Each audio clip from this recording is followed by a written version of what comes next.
வணக்கம். உங்கள் மீனாட்சி ராமசாமி அண்ணன். நான் மீண்டும் உங்களுக்காக ஒரு கதை சொல்ல வந்திருக்கேங்க. கதையின் தலைப்பு அடித்து பாரடா. இந்த கதையை கேட்குறதுக்கு முன்னாடி என் சேனலை சப்ஸ்கிரைப் பண்ணிக்கோங்க. பக்கத்தில் இருக்க பெல் ஐக்கானையும் அழுத்திடுங்க. நீங்கள் தான் என் கதையை தொடர்ந்து கேட்டுக்கிட்டு தானே இருக்கீங்க. சரிங்க, அடித்து பாரடான்னு நீங்கள் வன்முறையை தோன்ற கதைன்னு நினச்சிடாதீங்க. இது சாதாரண கதை தாங்க.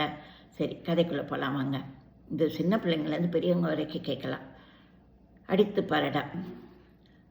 இரவு நேரத்தில் பாட்டி மரகதத்துக்கு ஃபோன் வருது. பாட்டி அவசரமாக ஃபோன் காலை எடுத்து காதில் வச்சு அந்த கைபேசி அழைப்பை கேட்குறாங்க. பேரன் தான் பேசுகிறான். பேரன் தீனா பேசுகிறான். பாட்டி பாட்டி அப்படின்னு பதறி போய் பேசுகிறான். என்னாச்சுடா தீனா, இவ்வளோ அவசரமாக ராத்திரியில் ஃபோன் பண்ணியிருக்க அப்படின்னு பாட்டி கேட்கவும், அதேன் கேட்குறீங்க பாட்டி, போன வாரம் ஆரம்பித்து எங்கள் அப்பா அம்மா சண்டை விளையாட்ட ஆரம்பித்து விபரீதத்தில் போய் இன்றைக்கி விவாகரத்து வரைக்கும் போய் நிற்கிது பாட்டி. அப்பாவும் அம்மாவும் விவாகரத்து பண்ணுறதா பேசிக்கிறாங்க. அதான் நான் உங்களுக்காக ஞாபகம் வந்து உடனே ஃபோன் அடித்தேன் அப்படின்னு சொல்கிறான் பேரன். அப்போ நான் உடனே புறப்பட்டு வரேன்டான்னு சொல்கிறாங்க பாட்டி. வேண்டாம் வேண்டாம் பாட்டி, கடல் அலையாக இருக்கிற அந்த சண்டை நீங்கள் வந்தீங்கன்னா சுனாமியாக மாறிடும் பாட்டி. எங்கள் அம்மாவுக்கு தான் உங்களை கண்டாலே ஆகாதே அப்படின்னு சொல்கிறான் பேரன். இப்போ என்ன தாண்டா பண்ணுறது அப்படிங்கிறான் பாட்டி. ஏண்டா அந்த சண்டை எப்படி தாண்டா வந்துச்சு அப்படின்னு கேட்குறா பாட்டி. அதேங்க கேட்குறீங்க பாட்டி, அம்மா ஆஃபீஸுக்கு போயிட்டாங்க. அப்பா அன்றைக்கி வீட்டில் லீவ் போட்டுட்டு இருந்தாரா, அவருக்கு பசி. ஃப்ரிட்ஜை திறந்து குழம்பு சூடு பண்ணி சாப்பிட்டுட்டாரு. கொஞ்ச நேரத்துலலாம் அப்பாவுக்கு வயிறு கடமுடனாகி வாமிட்டும் வந்துடுச்சு. அம்மாவுக்கு ஃபோன் அடிக்கிறாரு. உடனே அம்மா என்னத்தை சாப்பிட்டீங்க அப்படின்னு கேட்குறாங்க. நீ ஃப்ரிட்ஜில் வச்சுட்டு போனியே சாம்பார், அதை தான் சாப்பிட்டேன்னு சொல்கிறாரு அப்பா. உடனே அம்மா, என்ன சாம்பார் சாப்பிட்டீங்க? கத்திரிக்காய் முருங்கைக்காய் போட்ட சாம்பாரா இல்லை வெண்டைக்காய் சாம்பாரா அப்படின்னு கேட்குறாங்க. கத்திரிக்காய் முருங்கைக்காய் போட்ட சாம்பார் தாண்டி அப்படின்னு சொல்கிறாரு அப்பா. ஐயோ, அது போன வாரம் வச்சதுங்க, அது ஃப்ரிட்ஜுக்குள்ளேயே இருந்துச்சு. முன்னாடி 4 நாள் முன்னாடி வச்ச சாம்பார் இருந்தது, வெண்டைக்காய் சாம்பார், அதை எடுத்து போட்டு சூடு பண்ணி சாப்பிட்ருக்கலாம்ல அப்படின்னு அம்மா சொல்கிறாங்க. அடியே, இப்படி பழையதெல்லாம் உள்ளர வச்சு என்னை கொல்றியேன்னு சொன்னார் அப்பா. உடனே கொல்றேன்னு அம்மா பதறி போய், ஐயோ கொன்னுடாதீங்க டாமி நாயை, அதுக்கும் அந்த சாம்பாரை தான் போட்டுட்டிங்களா அப்படின்னு கேட்குறா அம்மா. உடனே பாருங்கள், அது ஒரு வேளை வாந்தி இல்லை அதுக்கு வயிற்றுப்போக்கு வந்துச்சுன்னா உடனே அதை ஆஸ்பத்திரிக்கு கூட்டிகிட்டு போகிறீங்களா அப்படின்னு அம்மா பதற அப்பாவுக்கு கோபம் இமயமலை உச்சிக்கே போயிடுச்சுங்க.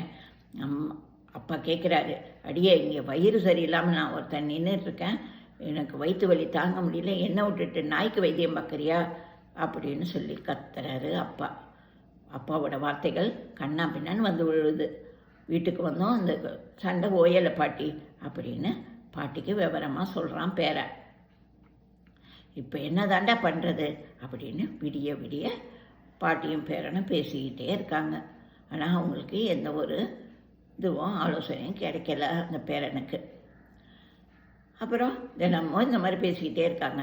பாட்டி அங்கே நடக்கிறதெல்லாம் கேட்டுக்கிட்டே இருக்காங்க. என்னடா சாப்பாட்டுக்கு செய்கிறீங்கன்னு பாட்டிக்கு கவலை. அதையும் கேட்குறீங்க பாட்டி, அது ஒன்றுமே இல்லை, சாப்பாடு ஆளுக்கால் பிடிச்சதான் ஆர்டர் போட்டு சாப்பிட்றோம் அப்படின்னு சொல்கிறான் பேரன். நானா வரட்டுமாடான்னு திரும்ப திரும்ப கேட்குறாங்க. வேண்டாம் பாட்டி, நீங்கள் வந்தீங்கன்னா இன்னும் மோசமாக போயிடும் நிலமை அப்படின்னு சொல்கிறான் பேரன்.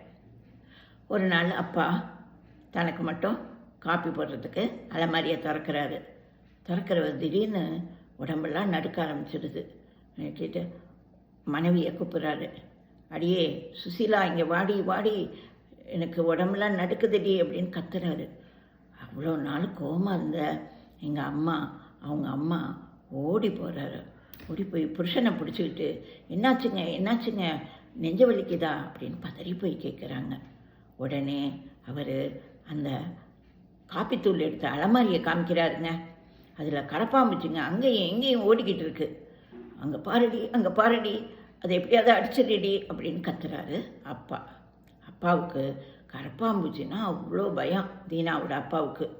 அதனால் அவர் கத்தவும் உடனே அம்மா அவரை கையை பிடிச்சி அழைச்சிக்கிட்டு வந்து ரூமில் உட்கார வைக்கிறாங்க.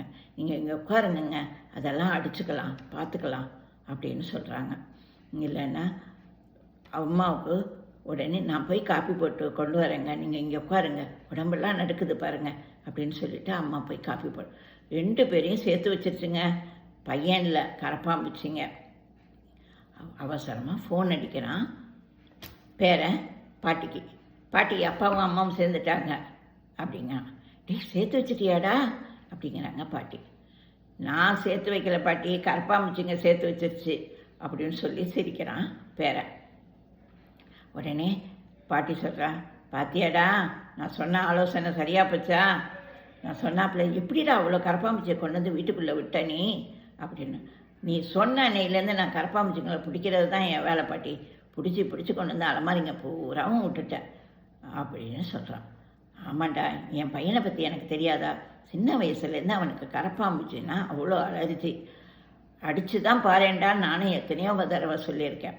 பொண்டாட்டியை வேணாலும் அடிப்பான் ஒழிஞ்சு அவன் கரப்பாம்பூச்சி அடிக்கிறதுனா அவ்வளோ பயம் அவனுக்கு.